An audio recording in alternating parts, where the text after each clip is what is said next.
Ողջույն սիրելի հայրենակիցներ, եթերում Նորանտապանն է։ Եվ այժմ մենք զրուցելու ենք պատմաբան, քաղաքական մեկնաբան, իսկ այժմ արդեն Լուսավոր Հայաստան կուսակցության պատգամավորի տեխնացու Կարպիս Փաշոյանի հետ ողջունում եմ, պարոն Փաշոյան։ Բարև ձեզ։ Սիրելի Կարպիս, կարելի է այդպես ես ձեզ անվանեմ, որովհետև մենք գոլեգաներ ենք եղել միշտ։ Եվ ես մեծ սիրով եմ։ Փորձը թույլ է տալիս ինձ ոնց ուզեք անվանեք։ Ոնց ուզեմ չէ, սիրելի Կարպիս։ Ես գիտեմ, որ վատ բան չեք ասի դուք։ Սիրելի Կարպիսը ասում է հետևյալը, եւ Էդմոնդ Մարուկյանն է ասում, քանի որ Լուսավոր Հայաստան կուսակցության նախագահ ղեկավարը Էդմոնդ Մարուկյանն է։ Բռնվեք գալիս ենք, ասում եք դուք, գալիս եք, որ ինչ անեք։ Դե դա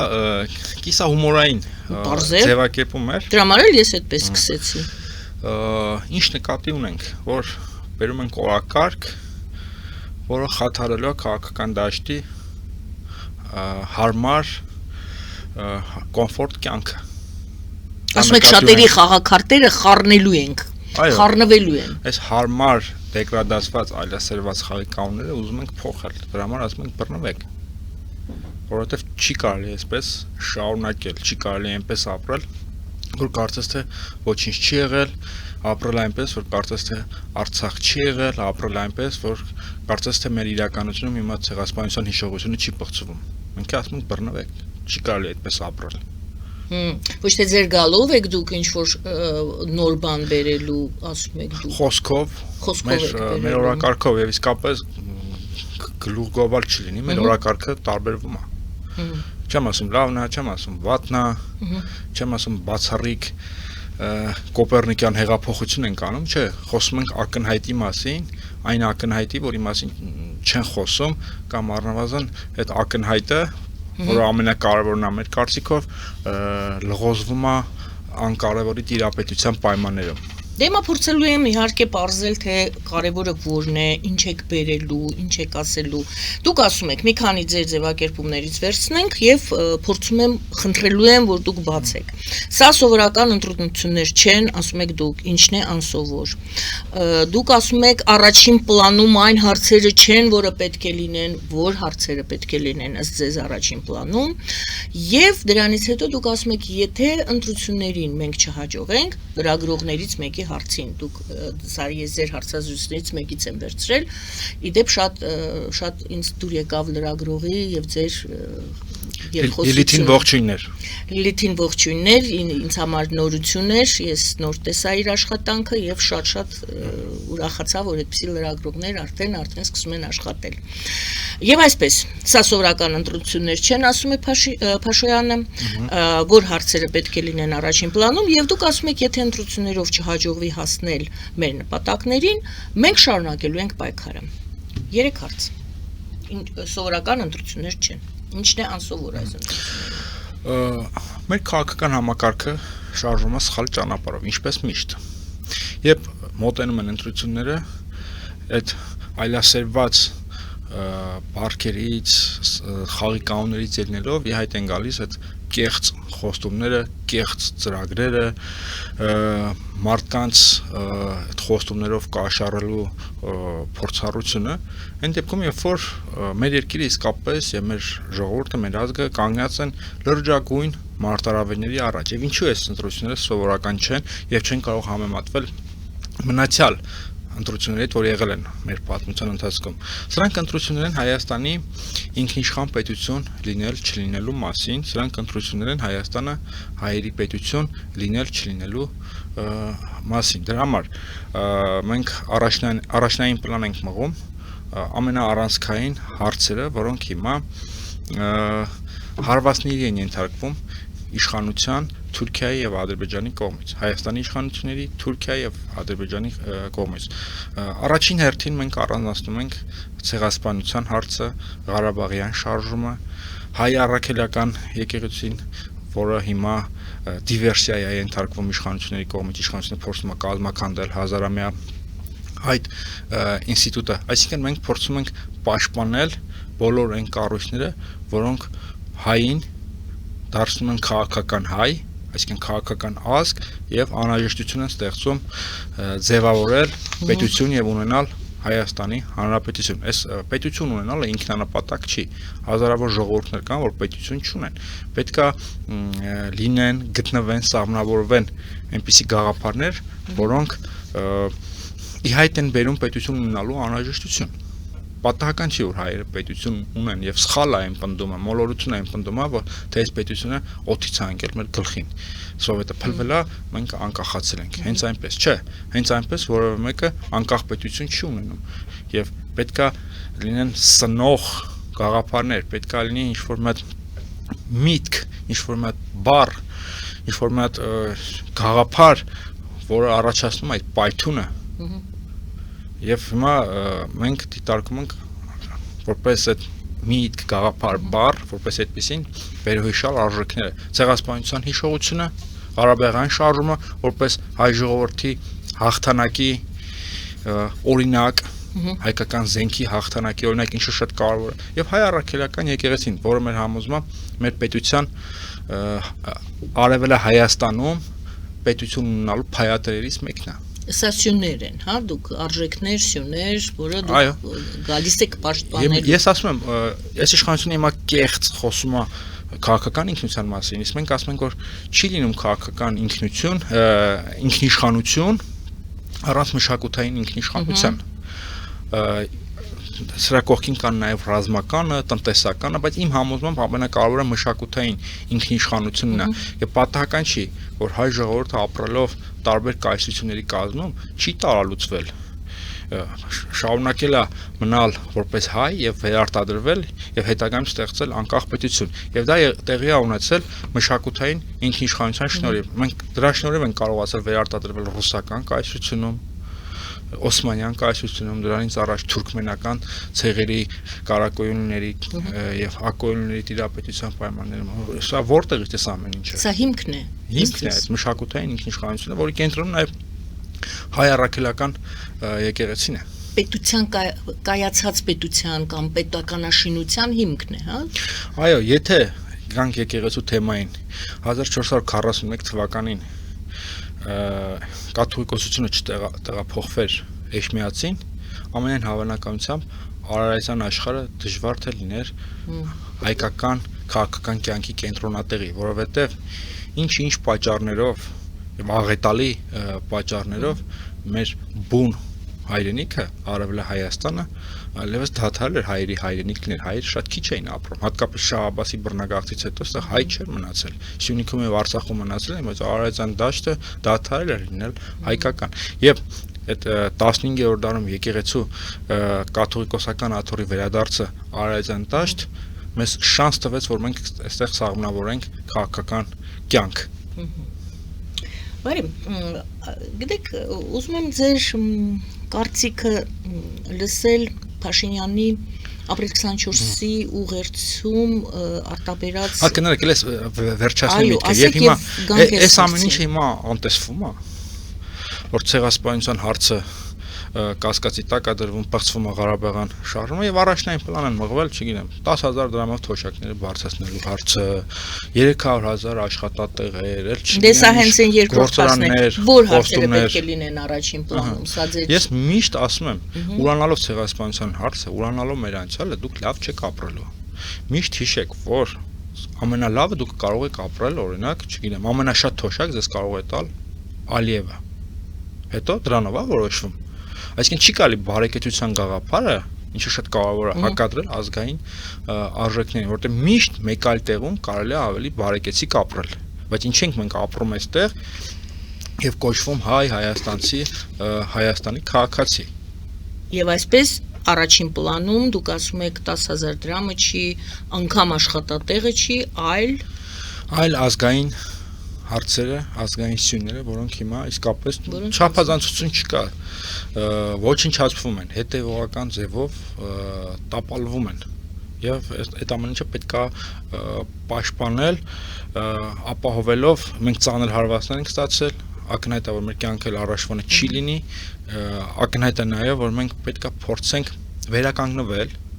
եւ գնալ ռենեսանսի, այդ ռենեսանսի process-ը մենք անվանում ենք հետաքրքիր տերմին ենք վերցրել ֆուտբոլի ռեմոնտադա,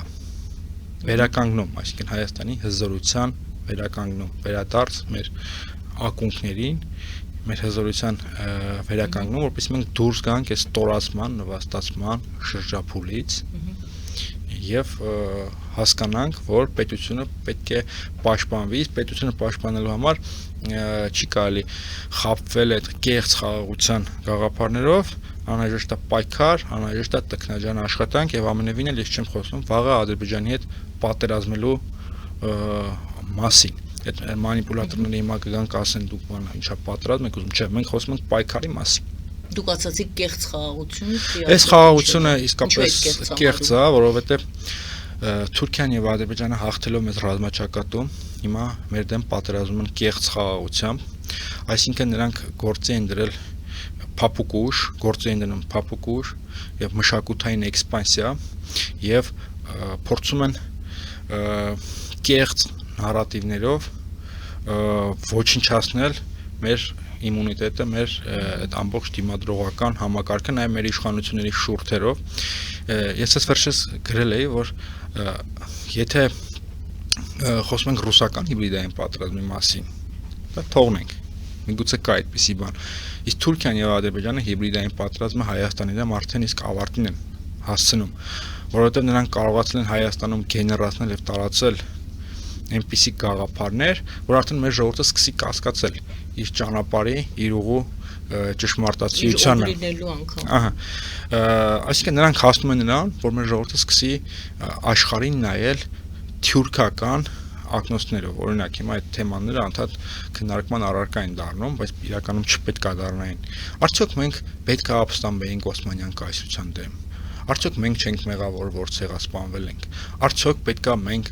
ապստամբեինք խորհրդային բռնապետության դեմ, չէ՞ որ Ղարաբաղյան շարժումը KGB-ի հրահրացներ, ու այսպիսի սրբապիղծ նարատիվներ, եւ այդ ամեն ինչը հետևանքա հետևողական փափուկ ուժի։ Ես այս մեջբերումը ներկայացնեմ ուղերձից Փաշինյանի, որը շարունակություն է այն մտքերի կամ այն թեմայի, որը դուք բարձրացրեցիք։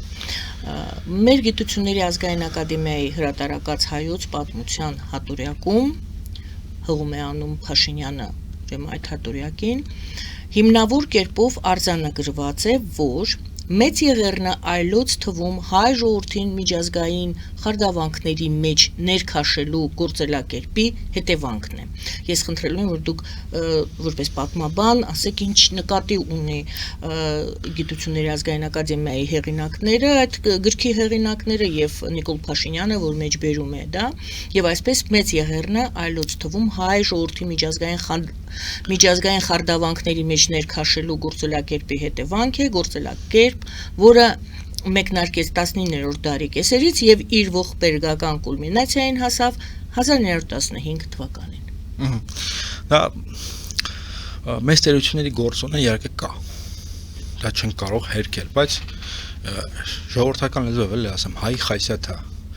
իր բոլոր խնդիրները հասցեագրել մեծ տերություններին։ Հա իսկապես կա հայկական հարցը, արևելյան հարցը, որը ծագեց 1877-1878 թվականների ռուս-թուրքական պատերազմի հետևանքով մեծ տերությունները Մեծ Բրիտանիան, Ֆրանսիան, Ռուսաստանը, Գերմանիան արևելյան հարցը, հայկական հարցը օգտագործում էին Օսմանյան կայսրության վրա իրենց ազդեցությունը տարածելու, տնտեսապես թալանելու եւ գաղութացնելու համար։ Իսկապես կա եւ դա առաջացնում էր կոշտ դիմադրությանը Օսմանյան կառավարության եւ այդ կոշտ դիմադրությունը հաճախ փոխակերպվում էր բռնություններով, ջարդերով եւ այլն։ Մեծ տերությունների գործոնը կա, բայց նաեւ մենք պետք է հասկանանք ինչի համար է ի վերջո եղել ցեղասպանություն։ Ցեղասպանություն եղել է նրա համար, որպեսզի հայերը, որ իրանք կարողանան փրկել Թուրքիան, այսինքն Օսմանյան կայսրության ազգայնացման, հա, փլուզման հետևանքով է, երբ որ ունիվերսալ կայսրությունը սկսում էր պետքա փոխակերպել արդեն ազգային պետության, իսկ այդ ազգային պետությունում այդ կայսերական ունիվերսալիզմը, բազմազգ, տոլերանտ միջավայրը չէր կարող լինել, հատկապես որ էթնիկական խմբերից մեկը հայերը բավականին մեծ թիվ էին կազմում, ազդեցիկ էին եւ ինչ որ մի օր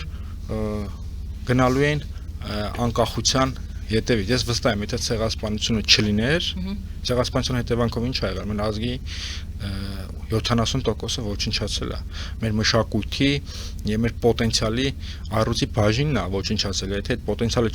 ոչնչանար, Արևմտա Հայաստանում ստեղծվելու էր անկախ Հայաստան եւ հավանաբար, չգիտեմ, ես Արևել Հայաստանը եւ Արևմտյան Հայաստանը միասնական պետություն կլինեին թե չէ, բայց այնտեղ հայերը կլինեն եւ լուրջ գործոն կդառնային։ Կենտրոնացած ընդ որում, հա, իսկ այսպես ծրվեց ամբողջ ներուժը։ Այո, դրանք շատ կենտրոնացած ուժեղ համայնքներ էին փողով կռվելու եւ դիմադրելու ունակությամբ։ Այստեղ իրանք այդ խնդիրն են չեզոքացրել իրենց համար, ոչնչացրել են, որպեսզի Անատոլիայում անկարծ արևելյան գավառներում ուժեղ հայկական պետություն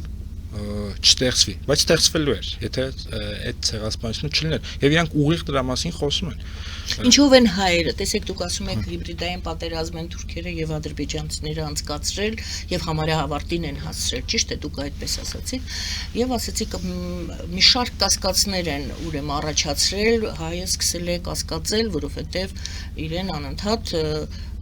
տարբեր ուղղություններից նախատում են։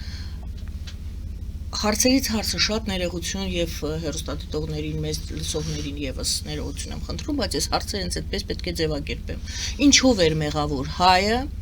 որ իրեն սպանեցին։ 15 թիվ եղավ դրան նախորդած շրջանը։ Ինչով էր հայը մեղավոր։ Գուցե հայն էր մեղավոր։ Իստորից ներողություն եմ խնդրում։ Շքրիտ հարց եք տալիս, պետք չի ներողություն խնդրել։ Այդ հարցն են դրել մեր առջև արդեն։ Հայը մեղավոր չէր։ Գիտեք, հաճախ հիմա 44-րդ մի քիչ հեռուն գնամ, հա, հեռվից պատասխանեմ ձեր հարցին։ 44-րդ պատերազմից հետո հաճախ մեր պարտությունը համեմատում են նացիստական Գերմանիայի եւ Ճապոնիայի պարտությունների հետ, ասում են, այ օրինակ տեսեք, այդ երկրներն են կապիտուլացվել, ես չեմ կարծում, որ մենք կապիտուլացվել ենք, բայց ինչևից է, եւ վերաիմաստավորել են իրենց ինքնությունը եւ կարողացել են զարգանալ, բայց սա ադրբեջանական քարոզչությունը, ադրբեջանական ռոպագանդան, թուրքական ռոպագանդան սնող օրինակ է, որովհետեւ նացիստական Գերմանիան եւ Ճապոնիան հանցագործ պետություններ էին, մարդկության դեմ հանցանքներ էին գործել, շովինիստական էին, հակասեմիտ էին, չգիտեմ, եւ մարդկանց էին սպանել, ագրեսիվ էին, այո, անցնենք, բայց Հայաստանը արդյոք հանցագործ պետություն էր։ Հայաստանի բոլոր պահանջները, Հայաստանի հայ ժողովրդի պայքարը դա արդար միջազգային իրավունքին համապատասխան պայքար էր։ Այսինքն կոռեկտ չի մեզ համեմատել նացիստական Գերմանիայի եւ Ճապոնիայի հետ եւ մեր պարտությունը նույնացնել իրենց հետ։ Այսինքն մենք պայքարել ենք այնպես, ինչպես որ պայքարում են մոլորակի մյուս ժողովուրդները հանուն այդ բարձր գաղափարների, հանուն իրավունքների։ Ինքնապաշտպանվել ենք։ Նաև եթե ցեղասպանությունը նկատի ունեն տվյալ դեպքում ցեղասպանությունը, բայց հետո գալու ենք եւ Արցախը տեսնենք, որովհետեւ նրանք նույնականացնում են այդ գործողությունները։ Դա իհարկե մեկը մյուսի շարունակությունն է հայերին տարածաշրջանից դուրս մղելու պետք է տամ, ինչով էին մեղավոր արցախցիները, որ այդպես եղավ։ Արցախցիները կամ հայերը մեղավոր չէին, մեղավոր էին այնքանով, որ ուզում էին ապրել ազատ, անկախ եւ հայկական միջավայրում պաշտպանված, էլի նորից պաշտպանված ապրել։ Որովհետեւ տեսեք, եթե Օսմանյան կայսրությունը չփլուզվեր եւ շարունակեր մնալ որպես կայսրություն, հայերը այնտեղ նորից կապրեին։ Օսմանյան կայսրությունը կամ Օսմանյան կայսրության գաղափարաբանությունը չէր ենթադրում քրիստոնյա ժողովուրդների ոչնչացում, դա խալիֆայությունն էր եւ մնացյալ բոլոր համայնքները կրոնական էին, այս կամ այն սահմանափակված իրավունքներով, բայց այնուամենայնիվ կյանքը շարունակվում էր, չէ՞։ Այս վերջերս ցեղասպանագետ Սուրեն Մանուկյանն այդ հարցազրույցը մարել եւ բոլոր հարցերին մասնագիտական տեսանկյունից մանրամասն անդրադառնում եմ, բայց ես էլ իմ կողմից ասեմ, բայց ցեղասպանությունը եղավ այն ժամանակ, երբ որ Օսմանյան կայսրությունը արդեն փլուզվում էր, Թուրքիան դառնում էր ազգային պետություն, որտեղ պետք է լինեին միայն թուրք քաղաքացիներ եւ իրանք չէին հանդուրժում եւ շատ ցավոտ էին տանում, ես մի քանի փաստաթղթեր եմ կարդացել այդ շրջանից, իրանք շատ ծանր էին տանում կայսրության տարածքային ամբողջականության կազմաքանդումը շատ ծանր էին տանում բալկանյան երկրների անկախացումը եւ հայերի պարագայում էլ ասում են Անատոլիայում մենք չենք կարող թույլ տալ երկրորդ Բուլղարիա եւ իսկապես հիմքերը կային արդեն ինստիտուցիոնալ ինչ որ բաներ էին արվում հայերի ինքնավար կյանքը Անատոլիայում ապահովելու համար մինչև առաջին աշխարհամարտը այստեղ արդեն հայկական գավառներում հատուկ եվրոպական միջամտությամբ հատուկ կառավարում էին մսրել, չէ, այստեղ պետք է գային նահանգապետեր,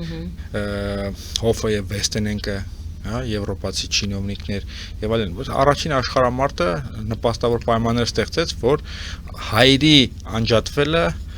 իրենք կանխեն իրենց համար։ Որպեսզի այս թեման ավարտենք, այն որ հայերի մեջ այդ կասկածներն են գցում, դուք կարծում եք արդյոք որ Նիկոլ Փաշինյանի կառավարման ձևը, տրամաբանությունը, խոսույթները դրանք նպաստում են, որ այդ կասկածները ավելի խորանան, թե հակառակը այն ինչ անում է այսօր կառավարությունը բացատրում է,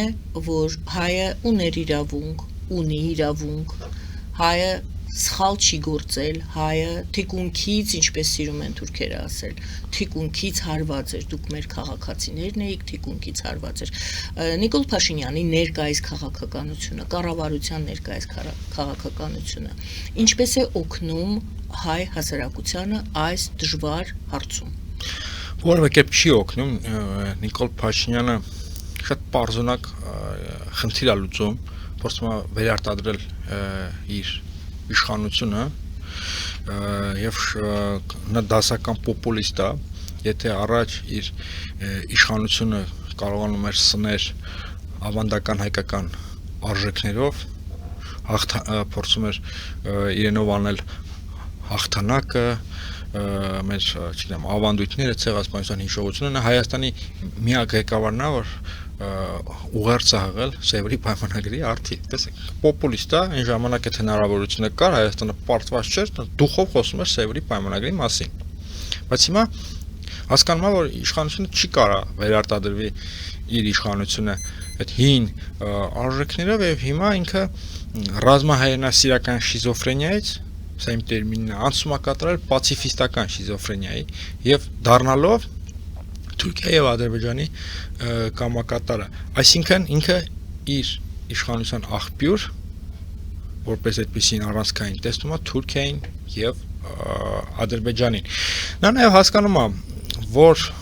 վերջին 150 տարիների տրամաբանության մեջ հայոց պատմության ինքը մերժելի կերպար է, ինքը տեղ չունի այս պատմության մեջ։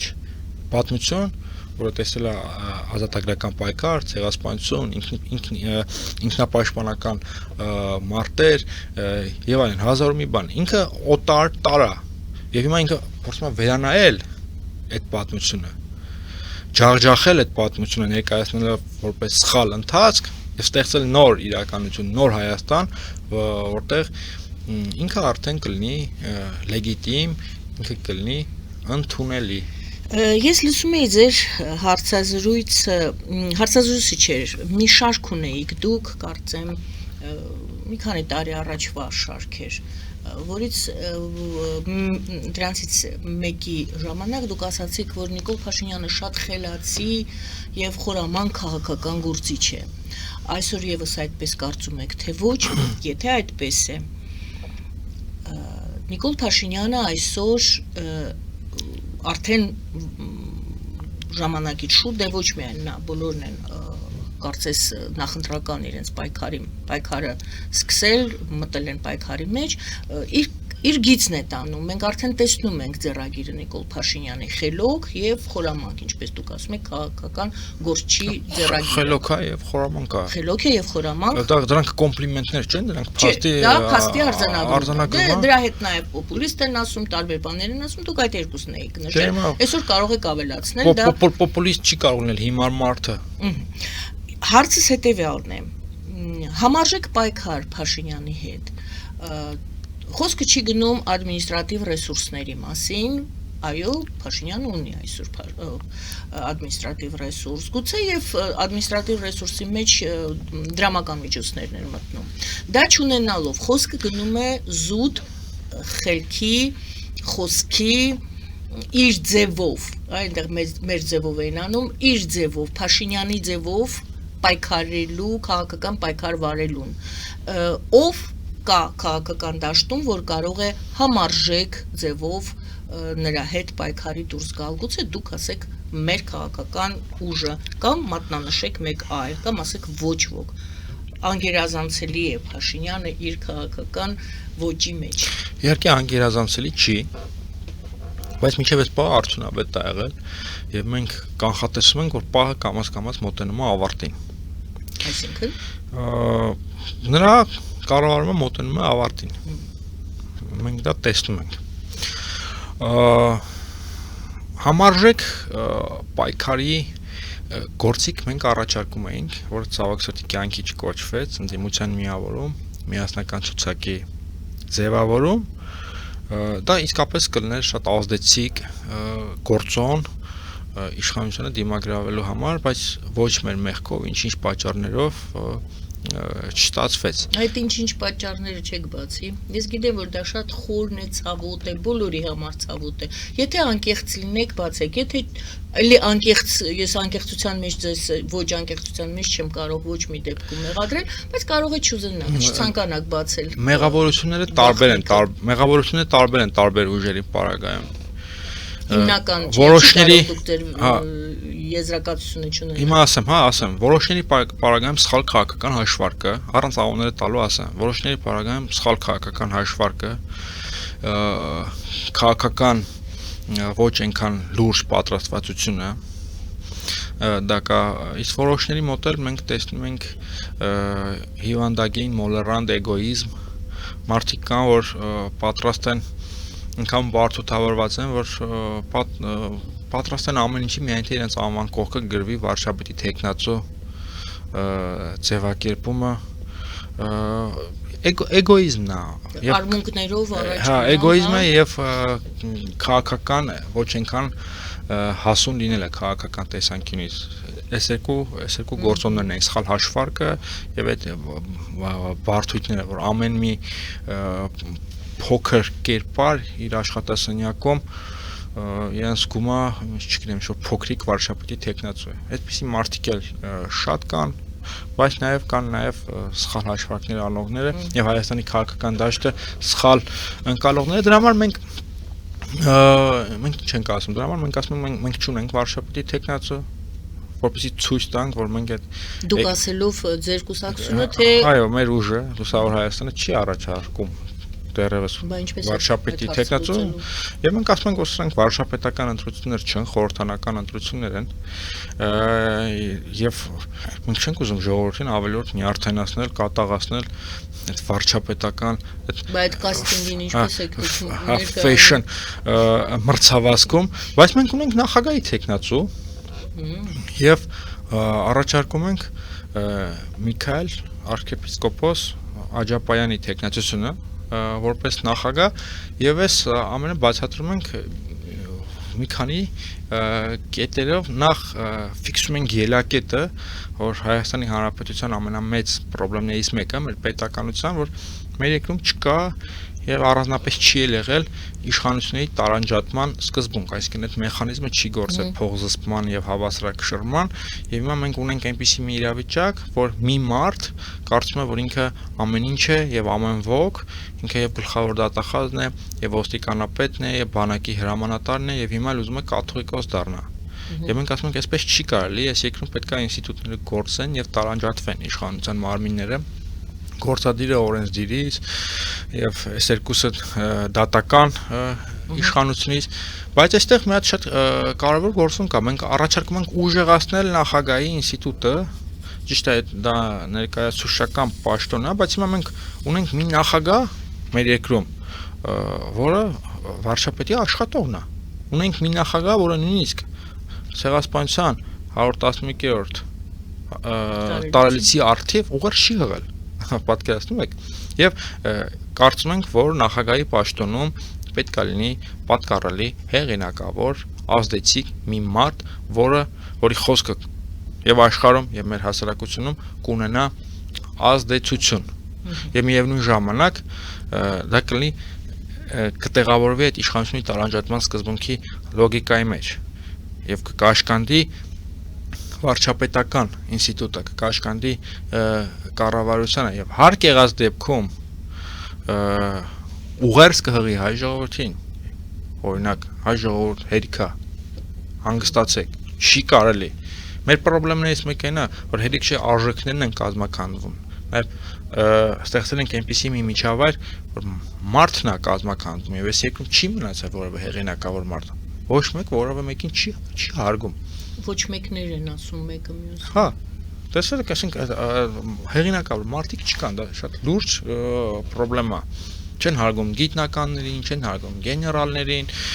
զինվորականներին։ Մարդիկ կան, նրանք չեն վայելում այդ հեղինակությունը երևի թե։ Իհարկե կան, հիմա որ չլիներ, մենք չենք առաջադրի նրանցից մեկի տեխնատությունը, որ կարծում ենք, որ ամենահեղինակավորն է եւ շատ տեղին է այս պայմաններում։ Նաեւ ես մերժում եմ էլի այդ կեղծ ինստիտուցիոնալիզմը,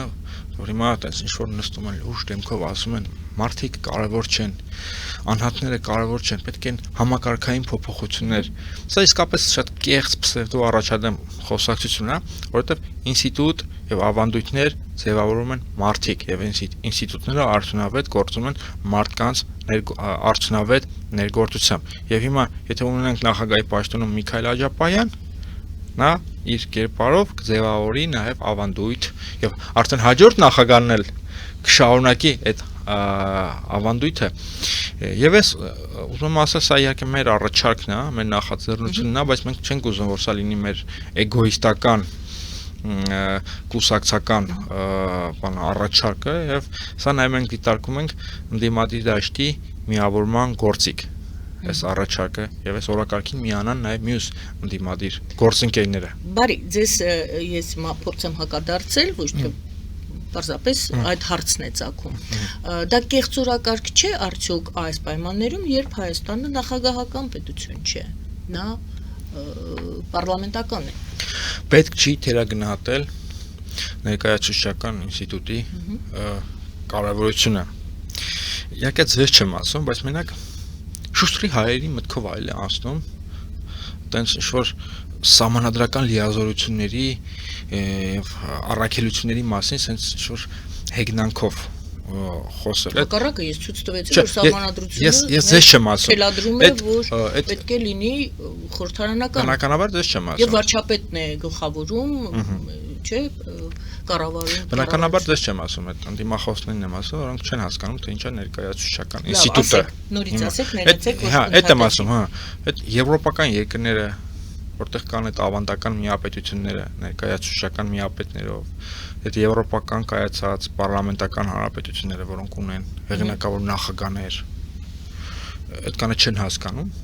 Բայց ինչի համար այդ պաշտոնը, ինչի համար են այդ պաշտոնները նախատեսել, ինչ են իրաց միապետներին պահում,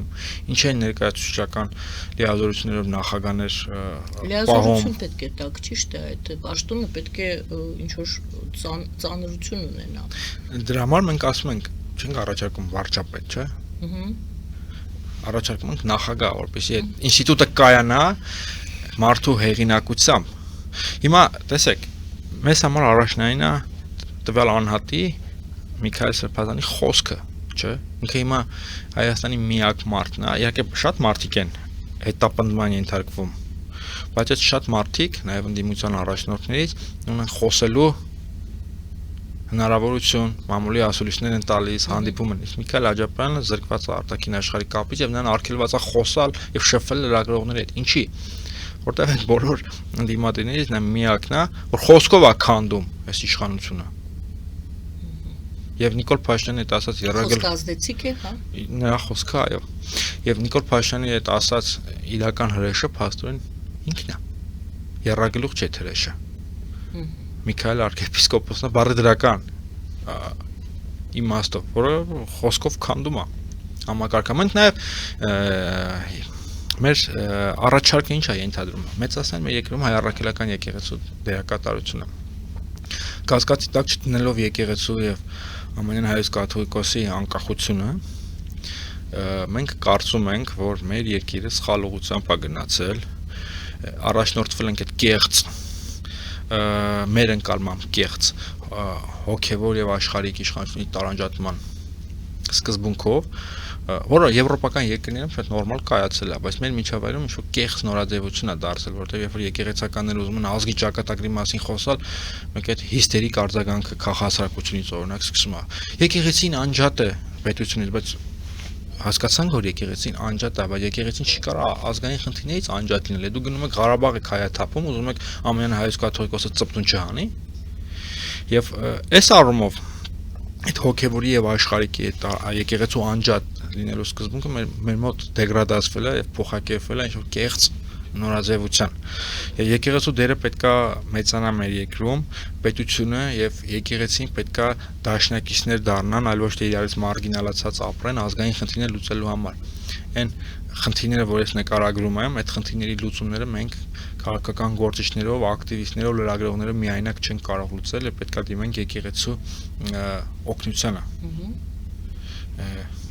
Իշխանությունները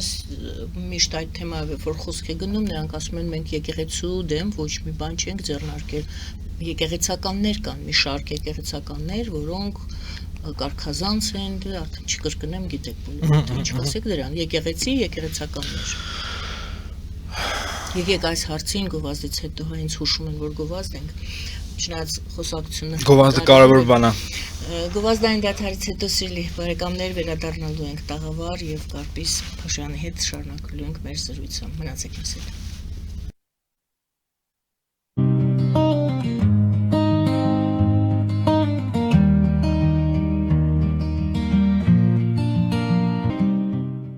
Ֆելիչե ժամանակակից ատամնաբուժական կլինիկա։ Այստեղ հարմարավետությունն ու խնամքն առաջնային են։ Այստեղ կիրառվում են ատամնաբուժական ամենաժամանակակից տեխնոլոգիաներ, ճշգրիտ ախտորոշում, արդյունավետ բուժում, նուրբ փորձառություն եւ անհատական մոտեցում։ Սկսած սովորական մանրուքներից մինչև առաջադեմ ընթացակարգեր, այստեղ դուք գտնվում եք բարձր որակավորում ունեցող եւ փորձառու ատամնաբուժական մասնագետների ձեռքերում։ Մեր բարեկամական եւ հյուրընկալ անձնակազմն այստեղ է յուրաքանչյուր այցը հաճելի դարձնելու համար։ Ֆելիչե, ձեր առողջ եւ ամենաերջանիկ շպիտը սկսվում է այստեղից։ Եկեք եւ բացահայտեք նորարարության փորձագիտության եւ կարեկցանքի կատարյալ համադրությունը։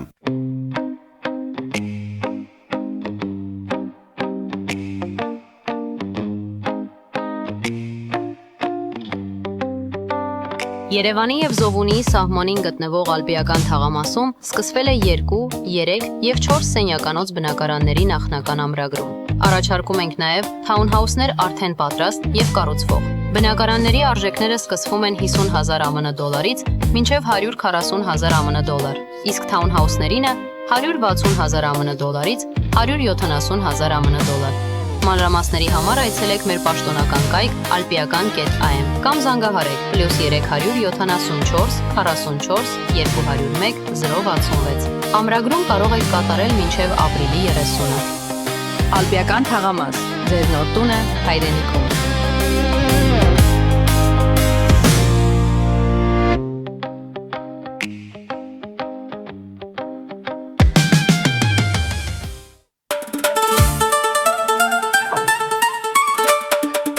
Երևանն եք ուղարկում։ Օթանավով։ Երևանն են ուղարկում։ Ստեղ ուղարկում են, Երևանում ստանում են $1.99 cent։ Սենսացիա։ Այ սենսացիան է սա։ Ծրիա։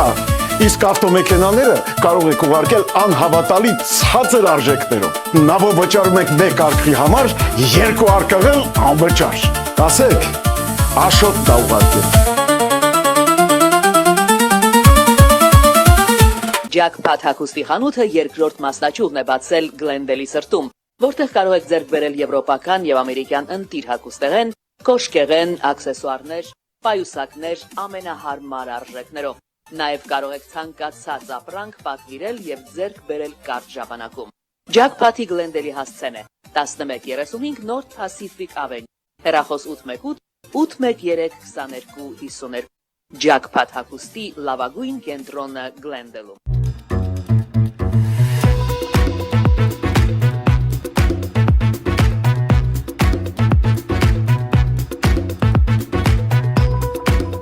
Արարատ ռեստորան, ընտանեկան եւ ընկերական ժամանցի լավագույն հասցե, սիրված արտիստներ, հյուրընկալ մթնոլորտ, հարուստ ճաշացան, անմահական խորտիկներ, Արարատ ռեստորան, հասցեն անփոփոխ, սիրով սպասում ենք ձեզ։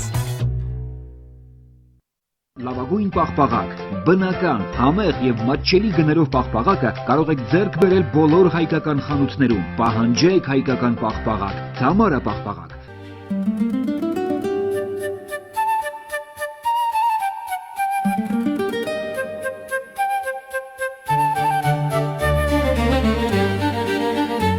Նոյան տապան տպարան, Նոյան տապան հրատարակչություն, շարվածքից մինչև տպագրում, զանգահարեք, գրեք, այցելեք, միասին պատրաստենք ձեր գիրքը, ամսագիրը կամ թերթը, որտեղ նշվելու է, տպագրված է Նոյան տապանում։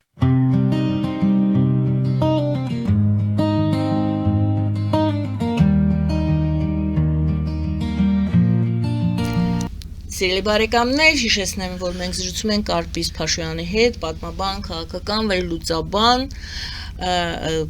քաղաքական մեկնաբան, իսկ այժմ արդեն Լուսավոր Հայաստան կուսակցության պատգամավորի տեխնացում։ Եվ այսպես շարունակենք զրույցը, պարոն Փաշոյան։ Եկեղեցուն գանք։ Եկեղեցի եկեղեցականներ։ Ինչ ա ուզում Նիկոլ Փաշինյանը եկեղեցուց։ Նիկոլ Փաշինյանը ասում է, ես եկեղեցուց ոչինչ չեմ ուզում, տեսեք, ես ամեն շաբաթ գնում եմ մի եկեղեցի, այնտեղ խաչակնքվում եմ եւ պատարագին ներկա եմ լինում։ Ինձ մի ասեք, որ ես եկեղեցու դեմ ինչ որ քայլեր եմ։ Այ կան եկեղեցականներ, ասում է Փաշինյանը, որոնց դեմ է ուղված իմ պայքարը, իդեպ ծրագրի մեջ կա, որ ընտրություններից հետո նա այս լռությունը ժամանակավոր խախտելու է եւ շարունակելու է պայքարը եկեղեցականների կամ ձեր ասած եկեղեցու դեմ։ Եվ այսպես ձեր տեսակետը։ Հասկանանք թե ինչ ա ուզում եկեղեցուց Նիկոլ Փաշինյանը։ Հիշենք մի հեղինակի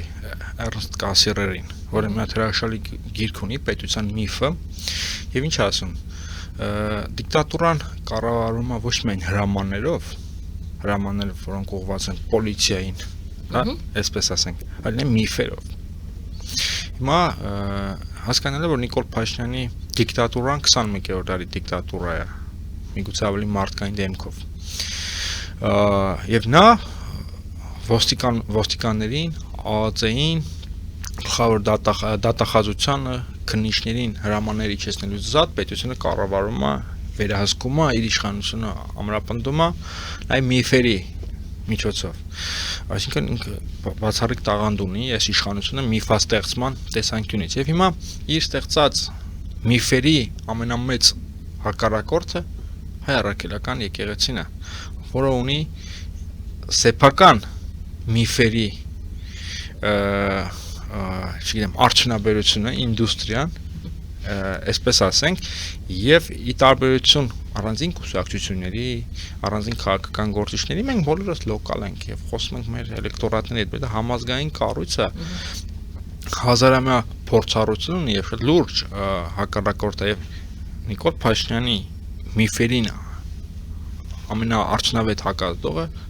հայ առաքելական եկեղեցին է իր միֆերով։ Կամ այդ միֆ բառը մի քիչ բացասական իմաստ ունի, այդ միֆ բառը որպես բանա սուտի հոմանիշ չեմ օգտագործում։ Չէ, սուտի հոմանիշ չի, մի քիչ ավելի շատ բարդ եզրույթ է։ Լավ, փոխենք։ Փաշինյանի նարատիվները ունեն լուրջ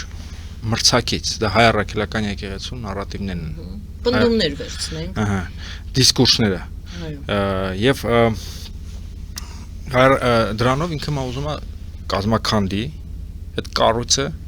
կազմաքանդի դրա համազգային նշանակությունը ստեղծի իր համար Հայաստանի հայ առաքելական եկեղեցի կամ Հայաստանի ինչ-որ մատ կրոնական կազմակերպություն, որը նաև կկոչվի հայ առաքելական եկեղեցի եւ ենթարկեսնի իրեն, էլի, որ ինքը կարողանա դա վերահսկել, որ հիմա նոր ամենեն հայոց կաթողիկոսն էլ այս նախագահի գլխավոր դատախազի եւ պարլամենտի խոսնակի պես ինչ-որ անորոշ եւ անհասկանալի անդեմ արարած լինի եւ պատարակի ժամանակ պարբերաբար օրինակ հիշատակի Նիկոլ Փաշինյանի անունը պատարակի ժամանակ խոսի այդ կեղծ խաղաղության մասին, այսինքն իր եկեղեցին դառնա իր նարատիվների կամ ինչպես դուք ասացիք պնդումների սպասարկողը եւ վերարտադրողը։ չլինի առանձին ուժեղ կառույց, այսինքն մարդկանց ուղեղների վրա, դուք ասում եք Նիկոլ Փաշինյանը ուզում է միանձնյա ունենա իր ազդեցությունը եւ թույլ չտա, որպեսզի եկեղեցին եւս լինի հեղինակություն, հա? Այդպես բարձր հեղինակություն։ Բայց դա չի ստացվում։ Չի ստացվում, որտեղ Նիկոլ Փաշինյանի ցանկացած քայլ առաջաբերում հակ ազդեցություն։ Իսկ եկեղեցականների խնդիրը, որ բարձրացվել էր կանոնազանց, դա իր խնդիրը չի, դա մեր խնդիրը չի։ Մեր ասելով դա աշխարհիկներին չի վերաբերվում։ Դա եկեղեցու խնդիրն է։ Մենք իրավունք չունենք խառնվել այդ խնդիրներին։ Այդ խնդիրներին չեն խառնվել սուլտանները, շահերը, կենտկոմի քարտուղարները, ցարերը։ Դա մեր խնդիրը չի։ Մեր խնդիրն է նա, լավ, որը մեկը չի հերքում, չէ՞ որ եկեղեցում կան խնդիրներ։ Կան չէ խնդիրներ, բայց այդ խնդիրները լուծել չի նշանակում եկեղեցին կործանել։ Նիկոլ Փաշինյանի թույլ տեղը, եթե դուք էլ ասացիք, եկեղեցին այո կարող է ունենալ խնդիրներ եւ Նիկոլ Փաշինյանը ոնց որ բռնել է այդ թույլ տեղին եւ փորձում է այդ թույլ տեղով քանդել ամբողջը այդ հեղինակություն գոչվածը, ոչ թե ամբողջ եկեղեցին, այնուամենայնիվ եկեղեցին չի քանդվում, ճիշտ է, մենք չենք կարող դրա մասին խոսել։ Չէ, շենքերի կործանման մասին չէ, շենքի չէ, ինստիտուտի մասին է խոսքը։ Բովանդակության հեղինակության մասին։ Բովանդակության ձևախեղման մասին է, հեղինակություն բառը շատ ճիշտ կիրառեցիք, հեղինակության կազմակերպման։ Հեղինակության կազմակերպման, լավ, բայց թույլ տեղը ինչ որ թույլ տեղ է գտել եւ այդ թույլ տեղից է վերցրել։ Ես հարցս նորից տեղափոխում եմ Փաշինյանին, այսպես կերպարի կամ որպես վարչապետի։ Նրա ուժեղ կողմերը դուք նշեցիք, ասեցիք խելացի է, խորամանկ է, իսկ թույլ տեղերը որն են Փաշինյանի, հաջորդը կլինի ձեր ուժեղ եւ թույլ կողմերը, ձեր կոնկրետ ձեր կուսակցության։ Հիմա Փաշինյանի։ Փաշինյանի թույլ կողմերը, ուժեղ կողմերը, սկսենք, հետո թույլերը։ Փաշինյանի թույլ կողմերը շատ բարդ հարց եք տալիս։ Ես փոքրիկ նախաբանով սկսեմ։ Հիմա կարողա հոգնած այս տարիներից, հոգնած աղետներից մեկը մյուսին հաջորդող մեզ թվում է թե մեր առջև ունենք հզոր եւ անպարտելի իշխանություն, բայց այդպես չի։ Տարիների ընթացքում այս իշխանությունը իշխանական բուրգն է հալվել, մաշվել եւ նրա վերջը սկսել է արդեն իսկ երևալ։ Եվ այս համատեքստում Փաշինյանը ունի բազմաթիվ թույլ կետեր, խոցելի, թույլ եւ խոցելի կետեր։ Նա այնուամենայնիվ ամբողջի կառավարիչ է։ Նա արդյունավետ է կոնֆլիկտներում, խաղաղ եւ հանգիստ պայմաններում Նիկոլ Փաշինյանը անգործունյա է եւ տկար, խաղաղ դասական պայմաններում։ Նրան արդյունավետ գործելու համար անպայման պետք է բախում, պետք է հանրավակային ռեժիմ, անդադ պետք է կոնֆլիկտ։ Եվ դա նրան իսկապես խոցելի է դարձնում նաև են նրա անհավասարակշիռը, խոցելի է դարձնում են, որ ինքը առաջնորդվում է քաղաքականության մեջ մի շատ հայտնի սկզբունքով, ինտուիցիայով է ինքը առաջնորդվում, այլ ոչ թե հաշվարկներով։ Դա կոչվում է ստեղծագործական ինտուիցիա, որը բնորոշ է իդեպ շատ բռնապետների, որտեղ ինչ է այդ բռնապետները ասում են ես ամեն ինչ գիտեմ, ես վերևից ինֆորմացիա եմ ստանում, ես ամենակարող եմ, ես ամեն ինչ եմ, ես բեղավոր եմ, չգիտեմ ինչ եմ, հազար մի բան կարող ենք ասել։ Եվ սկսում են աշխարհին նայել եւ աշխարհի հետ կապված որոշումներ կայացնել զգացողությունները ոչտված այդ մեսիականությամբ, այդ մոլարան մեսիականությամբ։ Իսկ դա նրան խոցել է դարձնում, որտեղ ինտուիցիայով չես կարող քաղաքականության եւ հատկապես պետության կառավարման գործում հաջողությունների հասնել։ Տեսեք, օրինակ այդ մեթոդաբանությամբ ինքը տապալվեց պատերազմը, որտեղ պատերազմը գիտություն է, չէ՞, դրա համար պետք են հաշվարկներ, պետք են ճշգրիտ քայլեր, մոտեցումներ, եւ նրա այդ կառավարելու արվեստի բացակայությունը նրան լիակատար կրախի դատապարտեց։ որտեղ ինքը առաջնորդվում է ինտուիցիայով, այլ ոչ թե քաղաքական հաշվարկներով, գիտական տվյալներով եւ վերլուծություններով։ Եկեք ավելի հստակեցնեմ ձեր պատասխանը, շատ հետաքրքիր էր։ Դուք սկզբում սկսեցիք նրանից, որ խաղաղ պայմաններում նա դժվար է այդքան փայլուն հաջողություններ արձանագրում, ավելի շատ կոնֆլիկտային իրավիճակ։ Իրան կոնֆլիկտապետ արդյունավետ լինելու համար։ Դա ըստ երևույթին եւ հիմա ասում եք պատերազմի ժամանակ նրա ինտուիցիան, ինչպես դուք նկարագրեցիք այդ իրավիճակը, իրեն դավաճանեց։ Եկեք տեսնենք, պատերազմը դա խաղաղություն չի, այսինքն երկրի ներսում կոնֆլիկտային իրավիճակում դուք ասում եք Փաշինյանը ձուկը ջրում է։ Բայց երկրի ներսում իսկ նույն կոնֆլիկտային վիճակը, եթե երկրից դուրս է արտաքին քաղաքական դաշտում է, միջավայրում է, նա այդքան հաջողությունների չի Չէ, հասնում։ որովհետեւ միջպետական Այո, թե ոչ, հարաբերությունները հասնում է, թե ոչ, Չէ, այսինքն չէ, ինչպես ներսում կոնֆլիկտային իրավիճակը ցանկացած տեղ Նիկոլ Փաշինյանի համար խոսքը միջպետական հարաբերությունների մասին չէ։ հիմա եկեք միջպետականում տեսնենք։ Ինչի համար եմ ասում, որովհետեւ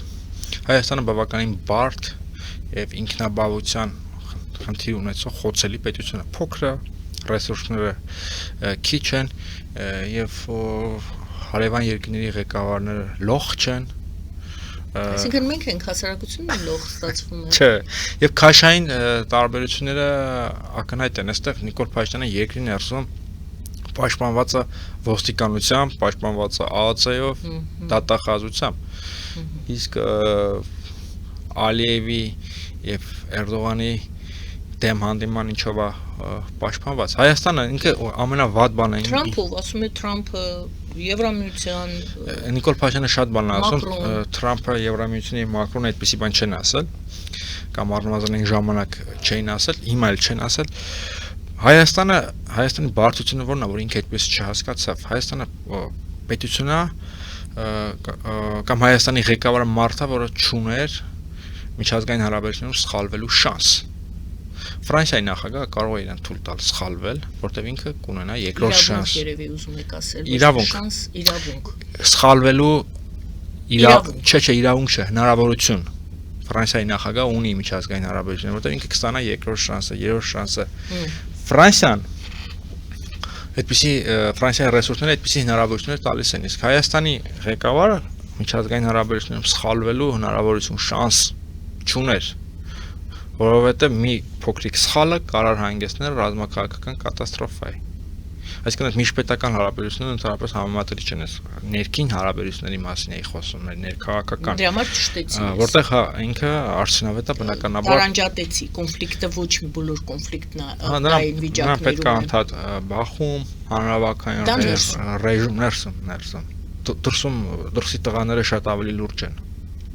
Բարի, ձեր ուժեղ եւ թույլ կողմերը։ Մեկ հարց տամ եւ հետո շարունակեք։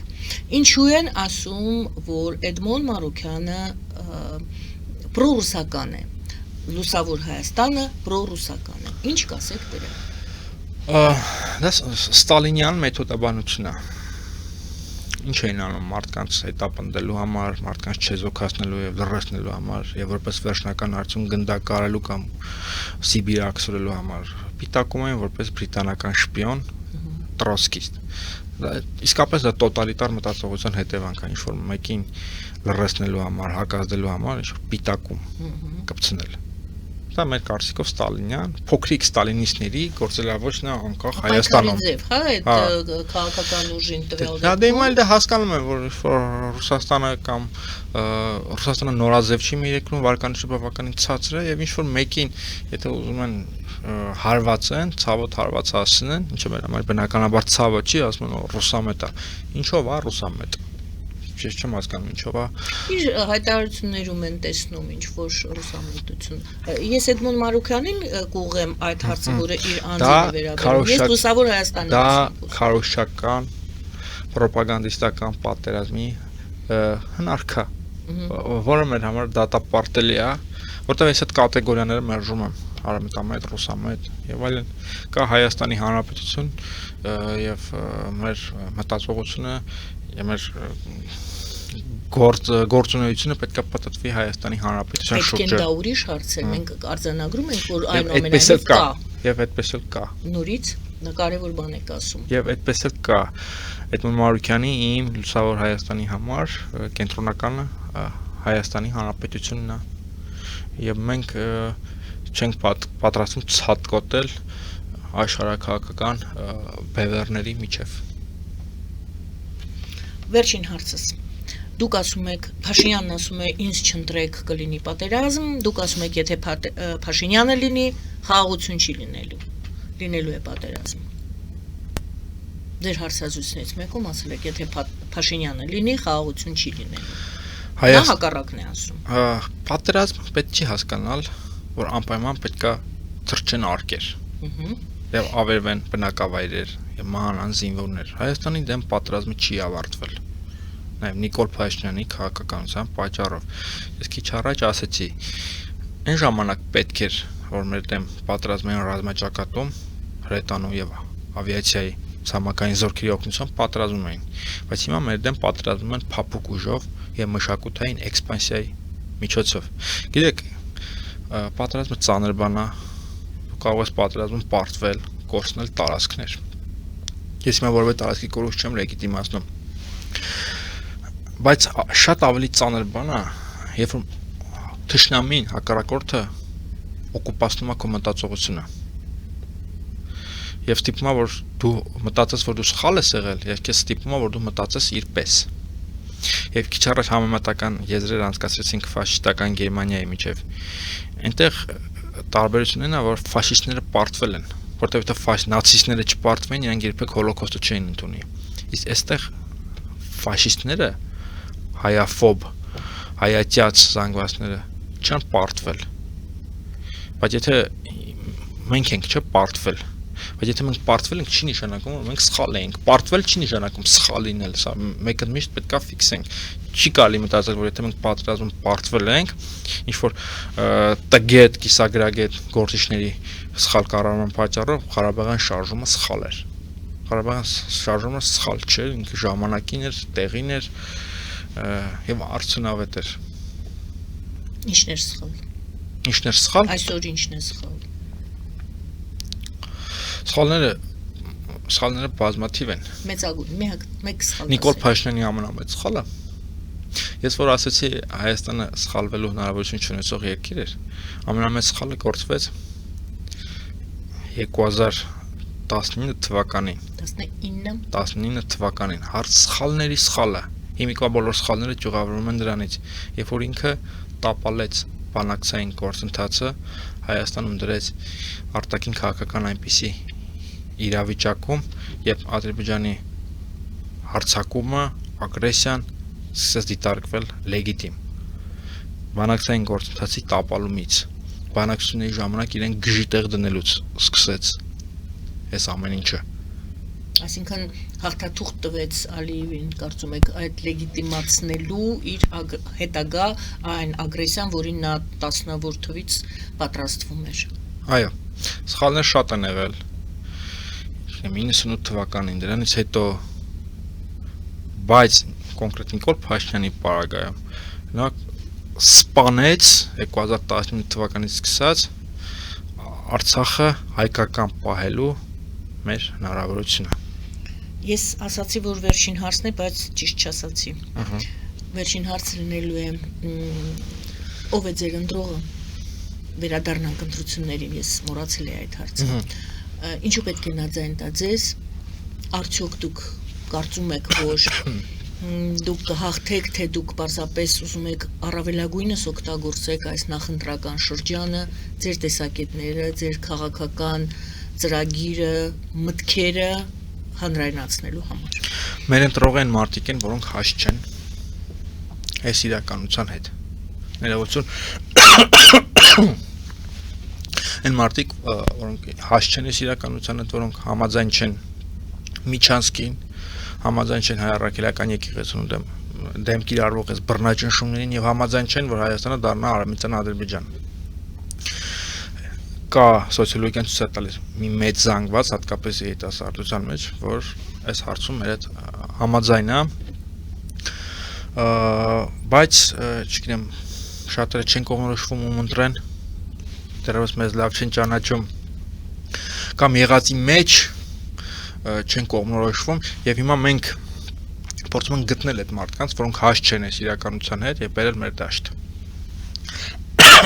Ջուր խմեք, դուք միջանցքի թեմային այսպես հպանցիկ Հպանցիկ ասեմ, չկա Ղարաբաղ, չկա Միջանցք։ Չկա Ղարաբաղ, Չկա Միջանցք։ բացեք։ Մենք պատրաստ կլինենք անորոշել կապ Ադրբեջանի եւ Նախիջևանի միջեւ, եթե լիներ Լաչինի Միջանցքը եւ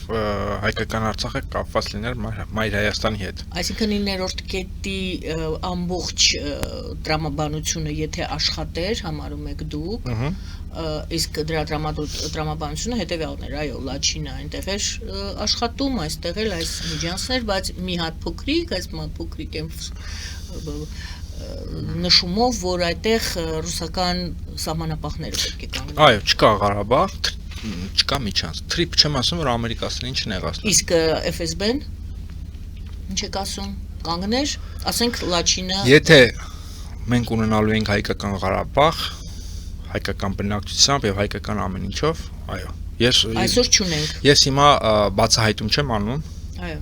Դրա մասին խոսում նաև այն ժամանակ, երբ որ Ղարաբաղը հայաթափված չէր։ Այսօր չունենք Ղարաբաղ, մենք չենք ունենալու Միջանցքը։ Չենք ունենալու, թե չպետք է ունենանք ասում։ Ամեն ինչ պետք է անենք եւ այսպես վստահ եմ ասում։ Ամեն ինչ պետք է անենք, որ չլինի, չլինի Տրամպի ուղի, թե չլինի Միջանցք։ Չլինի Միջանցք։ Որտեղ կանգնած լինի նայագոնե, ասենք թե գոնե չեմ ասում, կանգնած լինի, ասենք FSB-ն։ Ոչ էլ FSB-ն, ոչ էլ Թրիփ։ Չկա Ղարաբաղ, չկա Միջանցք։ Շնորհակալ եմ։ Կներեք, աշխարհում բան է փոխվել։ Ինչ։ Իրանյան պատերազմ։ Ինչով է փոխել դա։ Եվ մենք չենք տեսնում ամերիկացիների հետևողական ներգրավվածություն եւ ամենայն հավանականությամբ այս հարցը մարգինալադառնալու եւ այն ինչ որ հիմա անվանում են թրիփ, դա իրականում թուրքական նախաձեռնություն է։ Իրանը ինչպես է դրան վերաբերելու երկու տարբերակում եւս իրանյան պատերազմի ավարտի։ Եվ չգիտեմ, խոսում են հաղթանակի մասին Միացյալ Նահանգների, խոսում են հաղթանակի մասին Իրանի։ Հաղթանակի մասին այդքան խոսալ պետք չի։ Ակնհայտ է, եթե շատ կարճ ասենք, հասկանալ, որ մոտենում ենք ավարտին, Միացյալ Նահանգները չի կարողացել հասնել իր նպատակին, Իրանը կարողացել է պաշտպանվել։ Անորոշ ելքով պատերազմը։ Լավ, թրիփի հարցն է մեզ անհանգ ստացվում, Իրանը ինչպես կվերաբերի այս իրավիճակում։ Չեմ կարող ասել, բայց Իրանի դիմանալը տարածաշրջանում բանա փոխել արդեն իսկ։ Բայց դա Իրանին է վերաբերում, Հայաստանին ինչպես Իրանը դա վերաբերում։ տարածաշրջանի ամենաազդեցիկ երկրներից մեկն է։ Եվ սա պետք է հասկանալ։ Բայց իր կամքը կարող է թելադրել նաև այստեղ։ Կարող է թելադրել, բայց իմ պնդումը շատ էգոիստական է։ Չկա Ղարաբաղ, չի լինելու նաև Միջանցք։ Չպետք է դա թույլ տալ։ Չպետք է դա թույլ տալ։ Այո։ Շնորհակալություն։ Ես եմ շնորհակալ։ Շնորհակալություն սիրելի հայրենակիցներ, պատմաբան, քաղաքական մեկնաբան, Լուսավոր Հայաստան կուսակցության պատգամավորի տեխնացու Կարպիս Հաշյանի հետ էի զրուցում ես Գայանե Արաքելյանս։ Բարին ձեզ։